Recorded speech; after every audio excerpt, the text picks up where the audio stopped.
right, good evening, everybody. And welcome tonight to tonight's celebration. Who's ready to welcome Mayra and Luke tonight? Come on, make some noise out here. All right, guys, so first off, we have the wedding party. Make some noise for the wedding party tonight.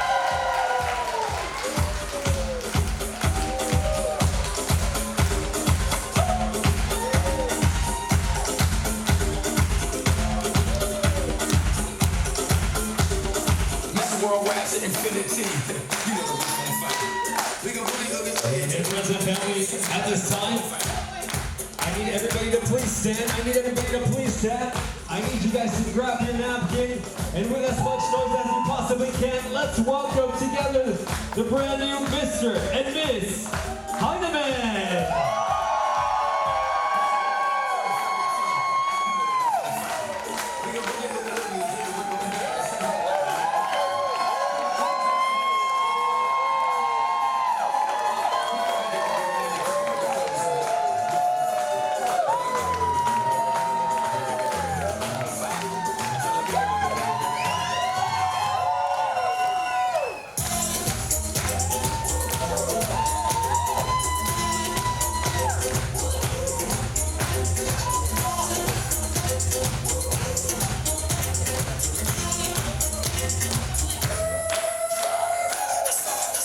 Make some noise once again for Mr. and Ms. Heineman.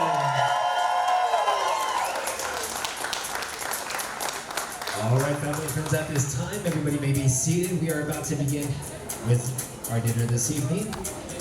We ask everybody to please remain seated.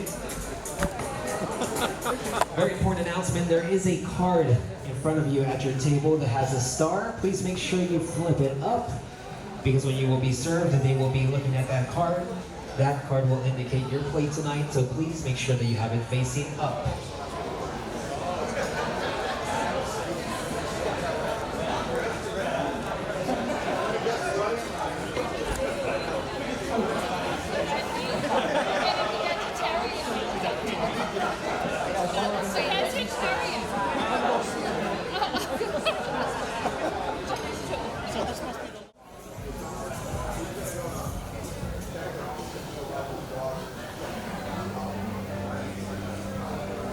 All right, family and friends, at this time, if we can please have everybody direct your attention to the dance floor as we have our toast by James and Zach.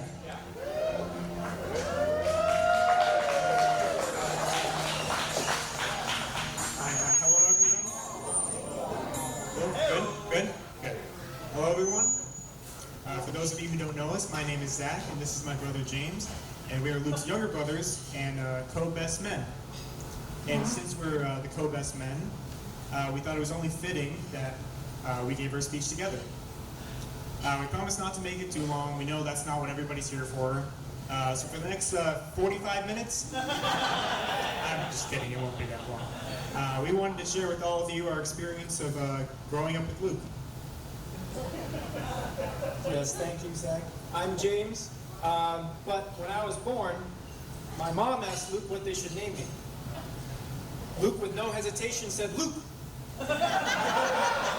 his favorite name. My parents had to explain to her how that could get confusing to Luke's at the dinner table. Then Luke thought about it. I was like, okay, yeah, I could see that being a little bit confusing. So I went with the second favorite name, Dinosaur Hunter. So just for this evening, you can call me Dinosaur Hunter. Just tonight. I always remember seeing Luke when I was growing up as a one-man show. I think very early on, he figured out how easy it was for him to make me and James laugh, and he loved to do it. He would come up with all sorts of bizarre ways to entertain us. I distinctly remember him reenacting the entirety of Monty Python and the Holy Grail with my Legos. Of course, at the time, I had never seen it, so I thought he just made it all up. But even after I figured out that part, I couldn't help but be amazed by the performance. He also, to this day, has found an incredible amount of joy in referencing everything we had watched when growing up together. So some of the common references that him, James, and I would make to each other, just to the outside world, are extremely obscure. And at that point, it just kind of made it our own secret language. And that to me was always something very special. Now, Luke did find other uses for Zach and I as well. Took him a little bit to figure it out. But a story my mom likes to tell us is when we were all young, playing with toys in our living room, we had a big dresser full of pull-out drawers of toys. My mom was sitting in the other room. She heard a loud crash. She came running in. We were underneath the dresser had fallen on us. And my mom, shocked, before she could even start getting the dresser up, she heard Luke from underneath the rubble say, "James did it."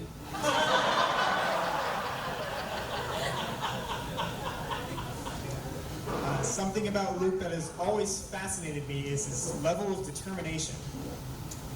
He would show this side of him by diving for every shot in ping pong, often injuring himself, going off on his own when we went skiing and getting lost. And a personal favorite time of mine was when I got a wiffle ball stuck in a tree. So for the sake of time, I'm simply just going to read off the sequence of events of how all of this went down. So first, I got our only wiffle ball stuck in a tall tree. Second, Luke decides to get it down by throwing the bat at it. The bat gets stuck in the tree. Luke decides to use his shoe to knock the bat down. Luke's shoe gets stuck in the tree. But what I admire most about this story is how ready Luke was to throw his other shoe into the tree. But luckily, my parents saw what was happening and put a stop to it. Good thing.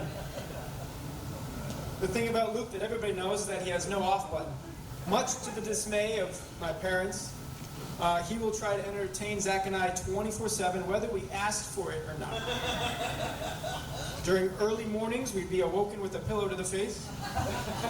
During any movie night at home, he would nonstop pick one character in the movie and just, quote, say that accent the whole time. During church, he would sing any hymn in a funny voice just to make us laugh, even during church. Especially during our 20-hour family road trips to Wisconsin together. So now, Luke, to pass the time, no phones, no technology, super young, he would sing a jingle about every single restaurant we drove by. Every single one, no matter how many times we passed it. So please, afterwards, ask Lucas his Waffle House jingle, his Pancake House jingle. He's got every single one. But eventually, Luke did have to go off to college, in grad school, and we were worried about Luke. What is an entertainer without his go-to audience?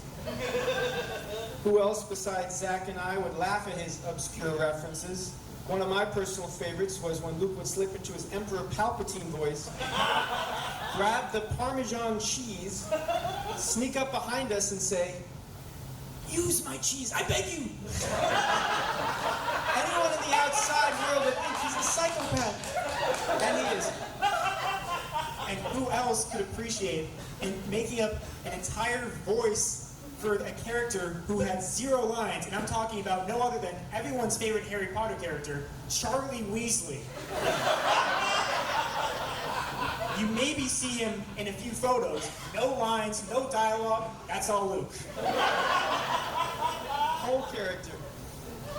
When we heard Luke was going to bring home Mayra for the first time, he's bringing a girl home for the first time, I was like, oh, please, Luke, please just dial it down just a little bit for the first dinner. Just don't scare her away, please. And right away, before he could even sit down, Luke broke into his gingerbread man voice from Shrek. Please ask him to do that later. And we just saw Mayra laughing and laughing at it. And at that moment, I was glad Luke didn't dial it down. Maybe, just maybe, he had found somebody he could be himself around. Yeah, it rhymed. It did rhyme a little bit. Looking back, it really just made so much sense that Luke was able to click so easily with Mayra. I mean, somebody who's just so kind, somebody who shares this level of passion, and somebody who possesses all the patience in the world. Our family fell in love with Mayra as soon as we met her, and it didn't take long for us to just see them as a pair, just Luke and Mayra. And I could tell instantly that they had formed an especially unique bond. We're very grateful that she's been able to take care of Luke here while he's in Texas, since we're not able to. And I'm really just overwhelmed at the fact that Luke was not only able to find somebody who I truly believe to be his other half, but most importantly, but he was able to find a new audience for his one-man show. I'd like everybody to raise their glasses here. I'd like to give a toast to my brother Luke, my new sister Mayra. Luke, you've always been such a great role model to us. Thanks for always making us laugh. Mayra, welcome to the family and welcome to the show. Cheers.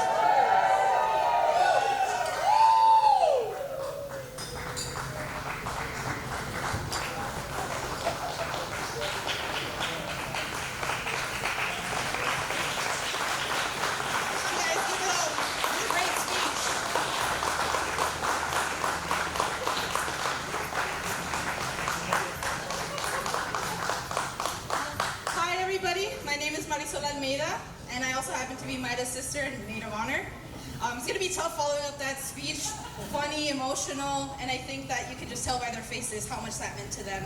And so I can't promise to be just as funny as them, but I can promise to be an emotional wreck, so here we go. So let's see.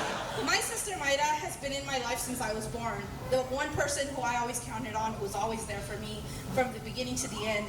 And we have shared every moment together. We've gone to school together, we've done the same clubs together. I think that people at some point just kind of pictured us being a unit, and we were always the sisters. And it was a very foundational part of my life, and I think about my sister all the time. And so it's been wonderful having this moment here with everybody, with my sister and with my new brother. And I think that together we're going to have a great future. I think together they're going to have a beautiful life. I think that we have the pleasure of witnessing this moment here today, and I think all of us here together get to experience something so special that seldomly happens, and that's true love. Seeing somebody who's just perfect for the other person, seeing somebody who just makes my sister so happy, I think that I never imagined what would happen.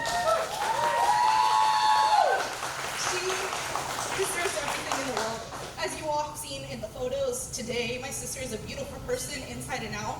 She means a lot to a lot of people, and I think the one thing we've always wanted for her is to find somebody who feels her just as much as she feels us, and she has. And I think that they will have such a beautiful life together. And so again, I just wanted to say that I'm going to keep it short. They are going to do great things, and I wanted to also just remind you of this moment, and also remind you of 3:35 p.m. today. That was the time when you share your first kiss as a married couple. So whenever you're having a hard time, think of that time. Think of all of what's to come, everything that you overcame, and also just know that I'm always rooting for you and always here for you.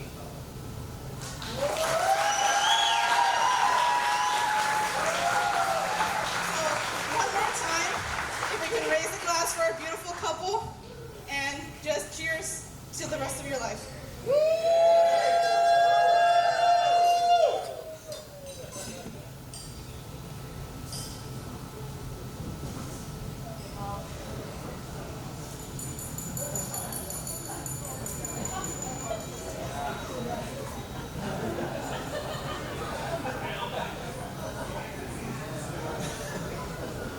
Well, thank you all so much for being here. We are completely overwhelmed by all the joy and love that you are sharing with us here today. We know some of you all have traveled a very long way to be here, and it means the world for us to see so many people who've played so many important roles in our lives all in one room sharing this moment with us. So a special thanks as well to my brothers for all the work they put into prepping for the wedding, and Marisol especially as well, and to both our parents and our bridal party and everyone who worked so hard to make sure we could have a wonderful moment here with all of you today. So thank you all so much.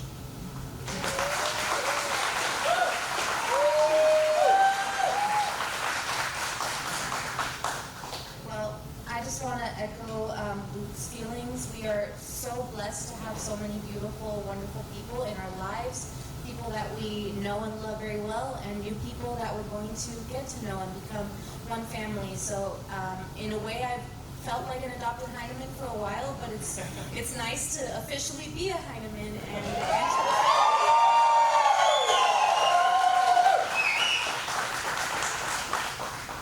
y muchas gracias a mi familia, a mis amigos, todos, a los que vinieron desde México, desde otros lugares para estar aquí. Thank you to everyone who traveled so far, even from Mexico, from other states across the country to be here. It really means so much to us to have so many special people share this moment with us. This is the beginning of the rest of our lives, and it's just beautiful to be able to share it with all of you. So thank you so much for being here and for everything you've done to make this such a special day. To all of you for helping make this our special moment.